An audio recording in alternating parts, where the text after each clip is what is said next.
وہم فیہا لا یسمعون، اتنا شور ہوگا کہ یہ ایک دوسرے کی آواز نہیں سن پائیں گے۔ دیکھیں قرآن مختلف موقع کے مختلف درجات کو بیان کرتا ہے، حالات کو۔ قرآن ہی سے پتہ چلتا ہے کہ جہنمی ایک دوسرے سے بات بھی کریں گے، اور ظاہر ہے جب بات کریں گے تو سنیں گے بھی۔ تو اس سے یہی مراد ہے کہ جہنم میں جب ان کو عذاب ہو رہا ہوگا تو وہ عذاب میں تو چیخ و پکار میں کسی کی بات سنائی نہیں دے گی، لیکن ایک نوعیت کا عذاب پھر یہ بھی ہوگا کہ ایک دوسرے کی بات اللہ ایک دوسرے کو سنوائے گا تاکہ ایک دوسرے کو رسوا کریں، ایک دوسرے کو تانے دیں۔ تو یہ مختلف موقعوں کے مختلف عذاب ہے جن کا قرآن تذکرہ کرتا ہے۔ اللہ ہم سب کو اس آگ سے محفوظ رکھے۔ اور یہ جو اللہ نے کہا کہ ان سب وہاں چیخیں گے پکاریں گے، تو علماء نے لکھا ہے اس سے وہ ان کے پتھر کے بنے ہوئے بت مراد نہیں ہے، کیونکہ ظاہر ہے وہ تو بے جان ہے، وہ کیا پکاریں گے؟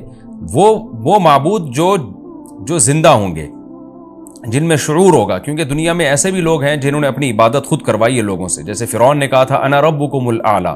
تو چیخ و پکار ان معبودوں کی ہوگی جنہوں نے لوگوں کو اپنی عبادت پہ مجبور کیا یا اپنی عبادت کی ترغیب دی۔ ان الذین سبقت لہم من الحسنی۔ اب سوال پیدا ہوتا ہے، اچھا جی عیسیٰ ابن مریم کی بھی تو عبادت ہوتی ہے، تو اللہ نے تو کہہ دیا کہ تم اور تمہارے جتنے جھوٹے معبود ہیں، جھوٹے خدا ہیں، سب کو جہنم میں ڈالوں گا۔ لیکن بہت سے بزرگان دین ہیں، وہ ساری زندگی توحید کی دعوت دیتے رہے، لیکن مرنے کے بعد ان کی قبروں کو لوگوں نے عبادت گاہ بنا لیا، تو وہ بھی تو جھوٹے معبود تھے۔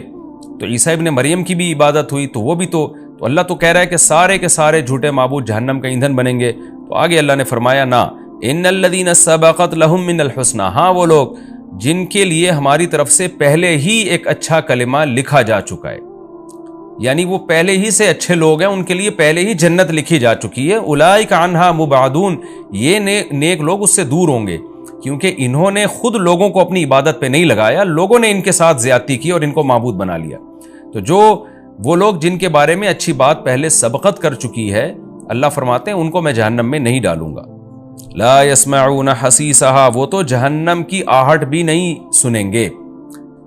علماء نے لکھا ہے اس سے مراد ہے جنت میں جانے کے بعد، کیونکہ حساب و کتاب میں جہنم کے پل سے ہر ایک کو گزارا جائے گا، اس میں تمام پیغمبر، تمام شہداء، کیونکہ وہ تو سورہ مریم میں اللہ نے بتا دیا وَإِن مِّنكُمْ إِلَّا وَارِدُهَا، تم میں سے ہر شخص جہنم کے پل پہ سے گزرے گا، جس کو پل صراط کہا جاتا ہے۔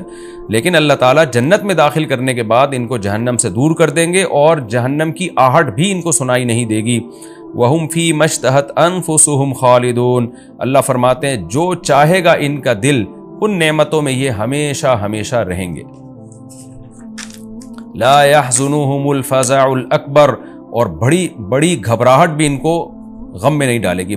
بڑی گھبراہٹ وہ ہوگی جو نفحہ اولا، یعنی جب سور پھونکا جائے گا نا، لوگ قبروں سے نکلیں گے، اس وقت بہت زیادہ خوف کا غلبہ ہوگا لوگوں پہ، اور سب اس خوف میں مبتلا ہوں گے، حساب و کتاب کا جو خوف ہوگا۔ تو اللہ فرماتے ہیں یہ بڑی گھبراہٹ اور بڑی جو ایک نفخہ اولا ہے، یہ بھی ان کو غمزدہ نہیں کرے گی۔ لیکن علماء نے لکھے اس سے بھی یہ مراد ہے کہ مستقل طور پہ غمزدہ کرنا، وقتی خوف تو ہر ایک کو ہوگا، قرآن سے یہ بات ثابت ہے، لیکن اللہ نیک لوگوں سے اس خوف کو جلدی دور کر لیں گے۔ اور جو میدان حشر کا جو خوف ہے، جو حقیقی خوف ہے، جو لمبا خوف ہوگا، وہ صرف نافرمانوں کو ہوگا۔ لیکن قرآن و سنت سے یہ بات ثابت ہے کہ ابتدائی مرحلے میں سارے خوف زدہ ہوں گے۔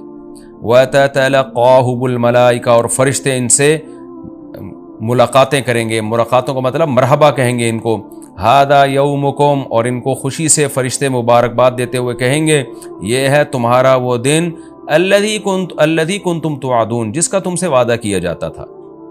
یوم نطوی السماء کطی السجل للکتب، اللہ فرماتے ہیں ہم آسمان کو، کیونکہ جب پہلا سور پھونکا جائے گا تو ہم آسمان کو ایسے لپیٹ دیں گے جیسے دستاویز کو لکھی ہوئی تحریر کے لیے لپیٹ دیا جاتا ہے۔ کما بدأنا اول خلق نعید، جس طرح ہم نے اول خلق کی ابتدا کی تھی ہم اسی طرح لوٹا دیں گے۔ یعنی انسان حیران ہو رہا ہے نا کہ یہ اللہ تعالیٰ اتنی بڑی بڑی باتیں کر رہا ہے، میں آسمانوں کو لپیٹ دوں گا، میں یوں کر دوں گا، میں کائنات تباہ کر دوں گا، تو یہ کیسے کرے گا؟ اللہ نے فرمایا جیسے پہلی دفعہ کیا تو دوبارہ بھی کر دوں گا میں، میرے لیے کیا مشکل ہے یہ کام۔ وعدن علینا، اور یہ ہم پر وعدہ ہے۔ یہ کیسے چیلنج کر رہا ہے اللہ تعالیٰ، دیکھیں، یعنی انسان کہہ رہا ہے نہیں کچھ ہوگا، یہ سب ایسی باتیں ہو رہی ہیں، اور اللہ کہہ رہا ہے وعدن علینا، میں کر کے دکھاؤں گا یہ۔ انا کننا فاعلین، پھر اللہ نے تاکید کی ہم یہ کام کر کے چھوڑیں گے، لہذا اللہ کو چیلنجز مت دو، اپنے عمل کو ٹھیک کرنے کی کوشش کرو۔ اور اللہ اب مشرکین کو بھی دھمکی دے رہے ہیں کہ صرف دنیا میں نہیں، صرف آخرت میں نہیں، دنیا میں بھی نیک لوگوں کو میں غلبہ دوں گا، وَلَقَدْ كَتَبْنَا فِي الزَّبُورِ، ہم نے زبور میں یہ بات لکھ دی تھی، من بعد الذکر، نصیحت کے بعد، کہ ان الارض یرثها عبادی الصالحون، یعنی اللہ نے پہلے نصیحتیں دی، احکام بتائے اور بتا دیا کہ میرے نیک بندے ہی زمین کے وارث ہوں گے۔ زبور کا تذکرہ شاید اس لیے کیا کہ داؤد علیہ السلام کو اللہ نے زبور دی، اسی میں اللہ نے بتا دیا، اور اللہ نے زبور میں یہ وعدہ جو کیا تھا پورا کر کے بھی دکھایا۔ داؤد اور سلیمان علیہ السلام کی خلافت اللہ نے پوری دنیا پہ قائم کر دی، تو اللہ فرماتے ہیں یہ بات ہم نے زبور میں لکھ دی تھی۔ اور یہ حدیث سے بھی مضمون ثابت ہے کہ جیسے مسلمانوں کا نشأت اولا ہوا، اللہ نے اسلامی خلافت کو دنیا میں قائم کیا، تو حضرت عیسیٰ ابن مریم کے دور میں اللہ دوبارہ کفر پہ اسلام کو غلبہ عطا فرمائے گا، اور یہ زمین کے وارث پھر اہل اسلام ہی بنیں گے۔ اور اگر ہم زمین سے مراد جنت کی زمین مراد لیتے ہیں پھر تو بالکل واضح بات ہے۔ آگے اللہ فرماتے ہیں ان فی ھذا لبلاغا لقوم عابدین، ہم نے جو مضمون بیان کیا اس میں جو لوگ اللہ کی عبادت اور غلامی کرتے ہیں ان کے لیے پیغام کا صاف صاف پہنچا دینا ہے۔ ان کو بات سمجھ میں آ گئی ہوگی، جو اللہ کو نہیں مانتے، اللہ کی عبادت پہ آنا ہی نہیں چاہتے، ان کو سمجھ میں بات نہیں آ سکتی۔ وما ارسلناک الا رحمۃ للعالمین، اور اے نبی ہم نے آپ کو تمام جہان والوں کے لیے رحمت بنا کے بھیجا ہے۔ کافر یہ سمجھتے ہیں کہ یہ جب سے آئے ہیں ہمارے لیے ٹینشن بن گئے ہیں، ہم باپ دادا کے دین کو فالو کر رہے تھے، نہ کوئی جہنم کی بات تھی نہ کوئی اور باتیں تھیں، تو وہ اشکال کرتے، اللہ نے فرمایا کہ ہم نے رحمت بنا کے بھیجا ہے تاکہ لوگ آپ پر ایمان لائیں، جنت میں جائیں، اپنی زندگی کو بھی سدھاریں، آخرت کو بھی سدھاریں، اور ایک دوسرے کے حقوق ادا کریں، زمین میں امن پیدا ہو۔ تو آپ رحمت کا ذریعہ ہیں، یہ نہیں مان کے آپ کو زحمت سمجھ رہے ہیں، تو یہ آپ کا قصور نہیں ہے، ان کا قصور ہے۔ تو اللہ نے انسانوں کو بھی بتا دیا کہ پیغمبر صلی اللہ علیہ وسلم تمہارے لیے رحمت ہے، ان کو زحمت مت سمجھو۔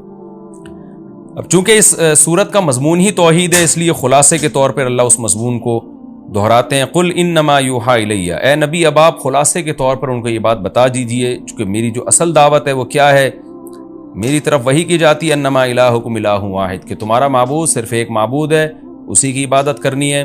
فہل انتم مسلمون، تو کیا تم فرما بردار بنو گے اب بھی اتنا کچھ سننے کے بعد بھی؟ فإن تولوا، اے نبی اگر یہ اب بھی آپ کی باتوں سے اعراض کریں، پیٹھ پھیریں، فقل آذنتکم علی سوا، تو کہہ دیجئے میں نے برابر طور پہ تمہیں بتا دیا۔ یہ برابر کا لفظ کا مطلب ہوتا ہے صاف طور پہ، یہ محاورہ ہے، یعنی اردو میں بھی ہم کہتے ہیں اس طرح کی بات۔ تو ہم اے نبی آپ کہہ دیجئے میں نے تمہیں صاف طور پر کھلے لفظوں میں اللہ کا پیغام سنا دیا ہے۔ وَإِنْ أَدْرِي، اب مجھے نہیں پتا، أَقَرِيبٌ أَمْ بَعِيدٌ مَا تُوعَدُونَ، کہ جس عذاب کا اللہ نے تم سے وعدہ کیا ہے وہ قریب ہے یا دور، کیونکہ بار بار نا وہ ایک ہی بات پہ اٹکتے تھے کہ پھر جلدی عذاب کیوں نہیں آتا، جلدی عذاب کیوں نہیں آتا، ڈیٹ بتائیں عذاب کی۔ تو اے نبی کہہ دیجئے میں نے پیغام پہنچا دیا، اب مجھے نہیں پتا عذاب جلدی آئے گا کہ دیر سے آئے گا۔ وَإِنْ أَدْرِي لَعَلَّهُ إِنَّهُ يَعْلَمُ الْجَهْرَ مِنَ الْقَوْلِ، اللہ جانتا ہے جہر والی بات بھی، وَيَعْلَمُ مَا تَكْتُمُونَ، اور جو تم چھپاتے ہو وہ بھی اللہ جانتا ہے۔ کیا مطلب؟ اللہ کا علم کامل ہے، تو جس کا علم کامل ہے اس کو پتہ ہے کہ قیامت کب آئے گی۔ میرا علم کامل نہیں ہے تو مجھ سے کیوں پوچھتے ہو، اور اللہ مجھے نہیں بتاتا کہ کب آئے گی، جتنا اللہ نے بتایا وہ میں نے تم تک پہنچا دیا۔ وَإِنْ أَدْرِي لَعَلَّهُ فِتْنَةٌ لَكُمْ وَمَتَاعٌ إِلَىٰ حِينٍ، اور پھر آپ صلی اللہ علیہ وسلم نے یہ بتایا کہ مجھے تو یہ بھی علم نہیں ہے کہ اللہ عذاب ٹال کیوں رہا ہے، اس لیے ٹال رہا ہے کہ تمہیں آزمائش میں ڈالنا چاہتا ہے وہ، یا اس لیے ٹال رہا ہے کہ اللہ تمہیں کچھ دن نعمتیں مزید دینا چاہتا ہے۔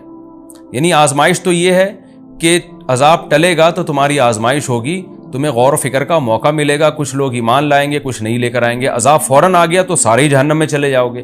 تو یہ تم پر رحمت بھی ہو سکتی ہے اللہ کی طرف سے کہ مہلت دے رہا ہے، بہت سے ایمان لے آئیں گے، اور یہ بھی ہو سکتا ہے کہ اللہ تمہیں آخرت میں پکڑے گا اور دنیا میں کچھ نعمتیں دینا چاہ رہا ہے۔ یعنی فتنۃ لکم کا مطلب یہ ہوا کہ ہو سکتا ہے آزمائش ہو، کچھ کامیاب ہو جائیں کچھ ناکام ہو جائیں، اور متاع الی حین کا مطلب یہ ہو سکتا ہے کہ اللہ تمہیں فائدہ پہنچانا چاہ رہا ہے کیونکہ آخرت میں تمہارے لیے عذاب ہے۔ تو ان دونوں میں کون سا پہلو اللہ کے سامنے ہے؟ نبی فرما رہے ہیں کہ مجھے معلوم نہیں ہے۔ تو جسے یہ معلوم نہیں کہ عذاب ٹالنے کی ریزن کیا ہے، وہ عذاب کا ٹائم کیسے بتا سکتا ہے؟ پھر آگے اللہ تعالیٰ آخر میں اپنے نبی صلی اللہ علیہ وسلم کے کلام کو نقل کرتے ہیں کہ آپ نے پوری صورت ان مشرکین کو سنائی، پورا توحید کے مضمون سنایا، تو آپ صلی اللہ علیہ وسلم اللہ سے دعا مانگتے تھے کہ اللہ دلائل کی دنیا میں حجت تمام ہو گئی ہے، تو عملی دنیا میں حجت تمام کر دے، تو اسلام کو غلبہ دے دے، ان کو بتا دے کہ یہ لوگ حق پر نہیں ہیں۔ تو اللہ نے نبی کے اس کلام کو ذکر کیا، قال رب احکم بالحق، نبی کہتے ہیں کہ اے اللہ تو حق کے ساتھ فیصلہ کر دے، یعنی پریکٹیکلی عملاً فیصلہ کر دے۔ اور نبی یہ دعائیں بھی مانگتے ہیں، وربنا الرحمن، ہمارا رب رحمان ہے، رحم کرنے والا ہے، المستعان، اسی سے مدد طلب کی جاتی ہے، علی ما تصفون، ان باتوں پر جو تم لوگ کرتے ہو، یعنی تم جو اعتراضات کر کے مجھے تکلیف پہنچا رہے ہو تو میں مدد اللہ ہی سے طلب کرتا ہوں۔ تو یہ تسلی کے دو جملے ہیں جو اللہ کی طرف سے، کہ باقی اللہ نے عملی فیصلہ کیا، پھر بدر میں کیا، احد میں کیا، اور پھر خندق میں کیا، فتح مکہ میں کیا، لیکن نبی صلی اللہ علیہ وسلم شروع سے ہی یہ دعائیں مانگتے آ رہے تھے۔ اس میں ہمیں بھی ترغیب ہے کہ جب ہم دعوت کا کام کریں تو اللہ سے یہ دعائیں مانگا کریں کہ اللہ تو حق کا فیصلہ کر اور تجھی سے ہم مدد طلب کریں گے۔ اور یہ بات آپ مشرکین کو بتا بھی دیں کہ ہم اللہ ہی سے دعا مانگتے ہیں، اور ہم تم جو ہمیں مشکلات میں ڈال رہے ہو، ہم اس میں اللہ سے مدد طلب کرتے ہیں۔ ظاہر ہے جو اللہ پہ اعتماد کر کے اللہ سے مدد طلب کرے گا تو پلڑا بالآخر اسی کا بھاری رہے گا، فتح اور نصرت اسی کے مقدر میں آئے گی۔ یہ بھی ہمارا رکوع الحمدللہ کمپلیٹ ہو گیا۔ اس رکوع میں بھی اللہ نے بہت اہم مضامین کو بیان کیا۔ ایک تو یہ کہ نیک اعمال پہ ایمان کے ساتھ نیک اعمال قابل قبول ہیں، بستیوں کو اللہ ہلاک کر دیتے ہیں، دوبارہ زندہ نہیں کرتے اللہ ان بستیوں کو، اور نام و نشان مٹ جاتا ہے ان بستیوں کا۔ اور قیامت کی ہولناکیوں کا اللہ نے تذکرہ کیا کہ پہلی علامت یاجوج ماجوج کا ظاہر ہونا ہوگا، وہ خود سائنس کے لیے ایک چیلنج ہوگی، بہت بڑا چیلنج ہوگی۔ اور پھر آہستہ آہستہ قیامت کی علامتیں آئیں گی تو اہل کفر کی آنکھیں حیرت سے پھٹی کی پھٹی رہ جائیں گی، اور وہ کہیں گے ہمیں تو اس کی توقع ہی نہیں تھی۔ پھر اللہ ان مشرکین اور ان کے معبودوں کو اٹھا کے ان کے ساتھ جہنم کا ایندھن بنائے گا، اور ان معبودوں کو بچا لے گا جن کو ان کی مرضی کے بغیر معبود بنایا گیا، یعنی عیسیٰ ابن مریم اور جو بزرگان دین قبروں میں لوگ ان کی قبروں کی عبادت شروع کر دیتے ہیں، ان کے بارے میں اللہ نے فرمایا کہ وہ جہنم کی آہٹ بھی نہ سنیں گے۔ اور پھر اللہ تعالیٰ نے بتایا کہ ہم نے زبور میں یہ بات لکھی ہوئی ہے کہ نیک لوگ ہی میری زمین کے وارث بنیں گے، لہذا کفر اس خوش فہمی میں نہ رہے کہ ہم اسلام پہ غالب آ جائیں گے، بالآخر اللہ اہل اسلام کو غلبہ دے گا۔ اور اس میں ایک اہم ترین آیت یہ بھی ہے کہ اللہ نے پیغمبر صلی اللہ علیہ وسلم کو رحمت للعالمین بنایا ہے۔ کاش یہ بات آج کافر کی سمجھ میں آ جائے کہ اسلام آپ کے لیے رحمت ہے، عذاب نہیں ہے۔ لوگ اکثر یوٹیوب پہ میں نے دیکھا کمنٹس کر رہے ہوتے ہیں غیر مسلم کہ ہم اسلام سے بچے ہوئے ہیں، عیش کی زندگی میں ہیں۔